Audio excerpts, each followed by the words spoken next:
Olá pessoas, tudo bem com vocês? Hoje a gente vai falar sobre o Sonho de uma Noite de Verão, do Shakespeare.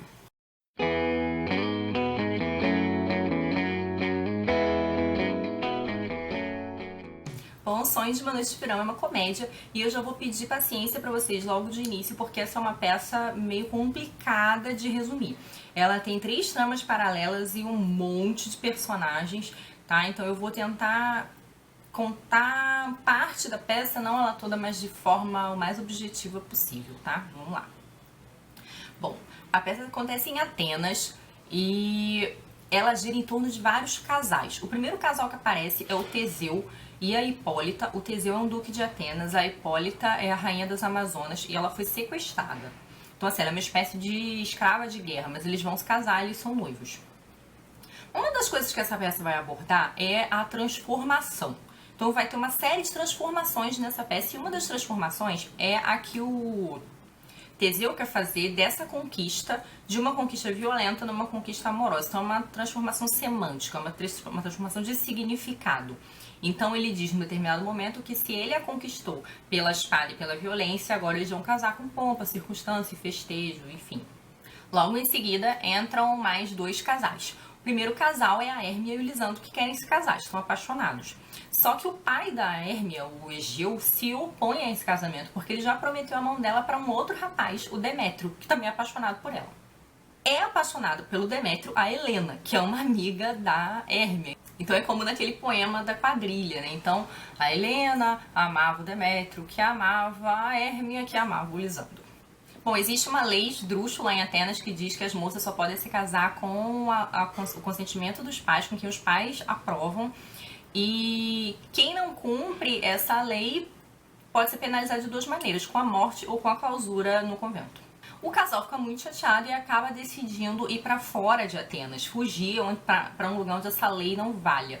Então eles resolvem ir para a floresta. Então essa é uma peça onde a floresta vai ter todo um caráter mágico, como aconteceu naquela outra comédia que eu já falei aqui, A Como Gostaste. Como a Hérmia e a Helena são muito amigas, ela acaba contando para a Helena os seus planos, né, o seu plano de fugir com o Lisandro, e a Helena, que fica correndo atrás do Demétrio igual um cachorrinho, decide contar para ele que eles vão fugir, para agradá-lo e para ver se ganha alguma espécie de afeto, de recompensa afetiva dele, o que não vai acontecer, porque ele trata ela muito mal e ela fica correndo atrás dele, se humilhando, é uma coisa horrível. Então esses 2 casais vão para a floresta. A Hérmia com o Lisandro, a fim de fugir e se casar. O Demétrio, a fim de desafiar o Lisandro. E a Helena só quer ficar correndo atrás do Demétrio. Chegando lá na floresta, aparece mais um dos casais dessa peça, que são Oberon e Titânia. Eles são o rei e a rainha dos elfos, fadas e gnomos.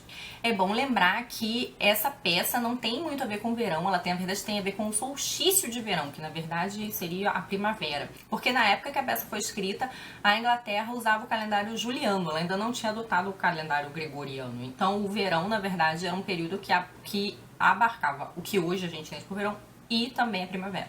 O solstício de verão era uma data muito associada a rituais de fertilidade e renovação e a umas festas meio loucas envolvendo magia. Então tem todo um significado que seja essa a data do dia em que eles vão todos pra floresta, onde vai acontecer um monte de coisa louca.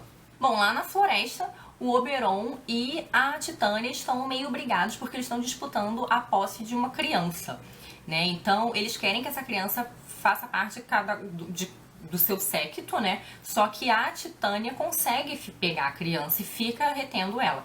Então o Oberon quer se vingar porque ele acha que ele é o senhor dela, ela deveria obedecê-lo, e então ele tem um plano. E esse plano é jogar uma poção do amor nos olhos dela para que ela se apaixone pela primeira fera, pelo primeiro animal que aparece na frente dela na floresta. Desse modo, além dele se vingar, ele tira a atenção dela, né? Distrai ela para poder sequestrar a tal da criança. Bom, nessa peça, o Shakespeare vai tratar bastante dessa questão de domínio masculino e de predominância do patriarcado. Isso já aparece no início da peça, tanto pelo domínio do Teseu sobre a Hipólita, né, por esse sequestro, mas também por esse desafio que a Titânia faz ao Oberon e que ele vai acabar punindo, né. Lá na floresta, o Oberon vê que o Demétrio fica desprezando a Helena, fica com pena, acha aquilo repulsivo e manda o Puck, um dos seus gnomos, usar a mesma poção que ele vai usar com a Titânia no Demétrio.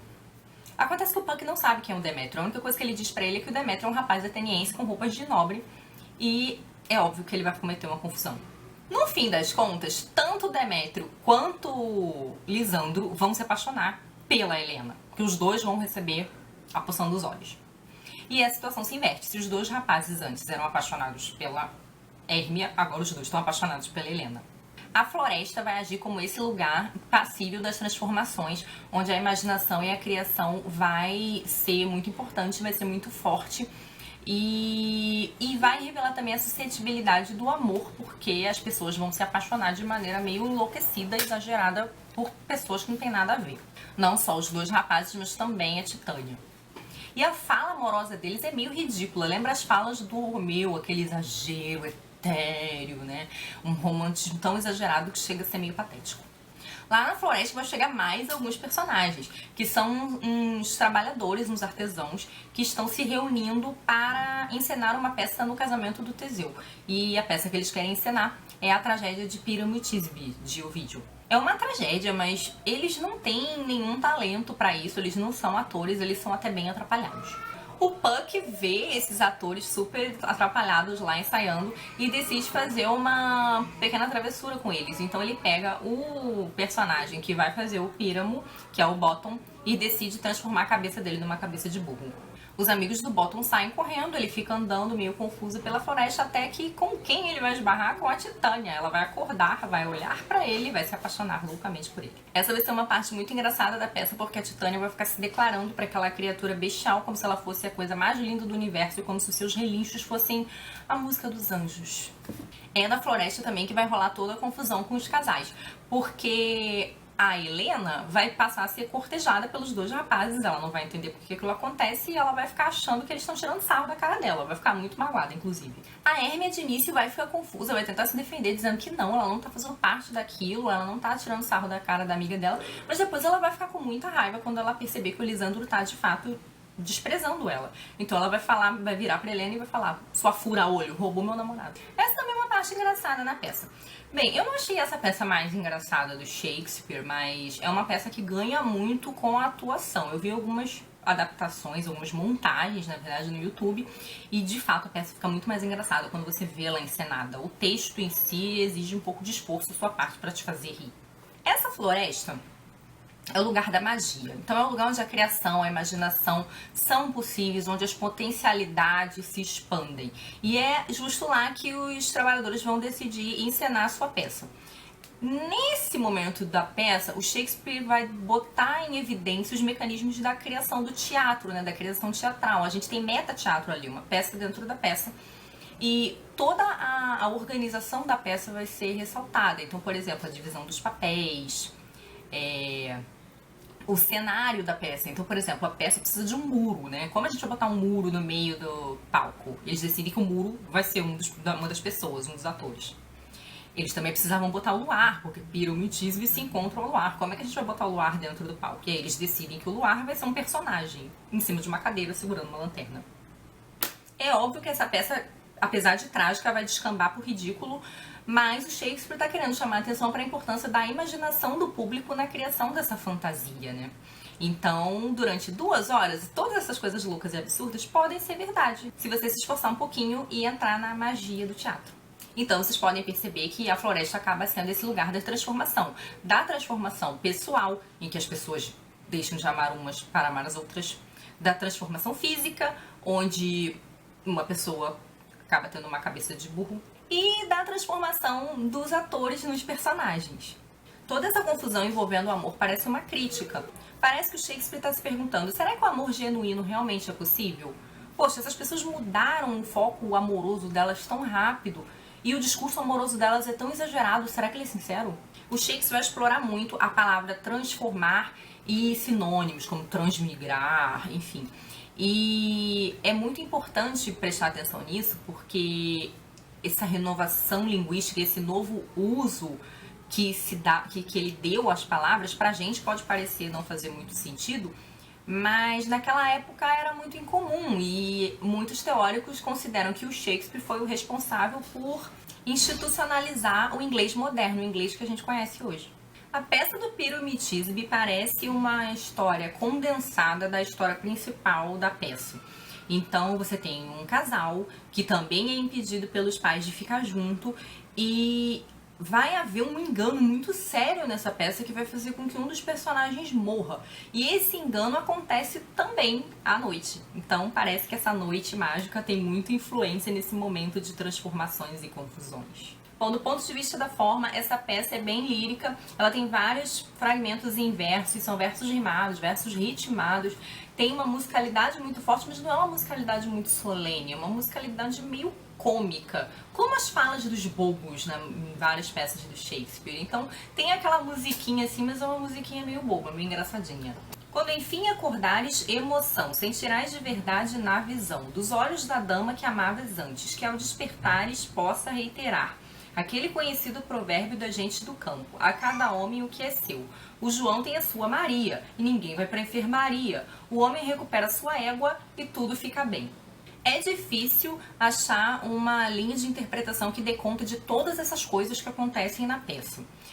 Num determinado momento, como é uma comédia, as coisas vão se acertar, as pessoas vão vão voltar a enxergar novamente, os rapazes, a Titânia, né? Então a ordem vai voltar e essa ordem coincide não só com o fim da noite e o início do dia, mas também com a chegada do Teseu na floresta. Parece que o Teseu é essa figura da ordem e da lei em oposição às figuras mágicas que são Oberon e Titânia. E no Shakespeare parece que está falando aqui pra gente das dificuldades do amor e da necessidade da imaginação no processo de elevar o sentimento amoroso a uma coisa que realmente vale a pena, a uma coisa que realmente vale a pena investir emocionalmente.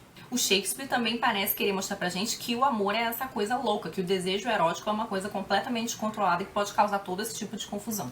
Uma outra coisa que dá pra suspeitar com a leitura dessa peça é que essa floresta mágica, onde tudo é possível, onde as potencialidades se expandem e o poder criativo parece não ter limites, é uma metáfora da própria arte, né? Do próprio fazer poético, da literatura, do teatro, enfim. Bom, essa foi uma tentativa de resenha bem resumida, porque essa peça tem muitos elementos e daria muito pano pra manga analisar tudo de maneira muito detida, tá bom? Eu espero que eu não tenha confundido muito a cabeça de vocês. Mas é isso, eu gostei da peça, foi interessante ler, mas eu recomendo, se vocês tiverem a oportunidade de ver uma montagem, ela ganha muito mais vida. Boas leituras pra vocês, tchauzinho e até o próximo vídeo.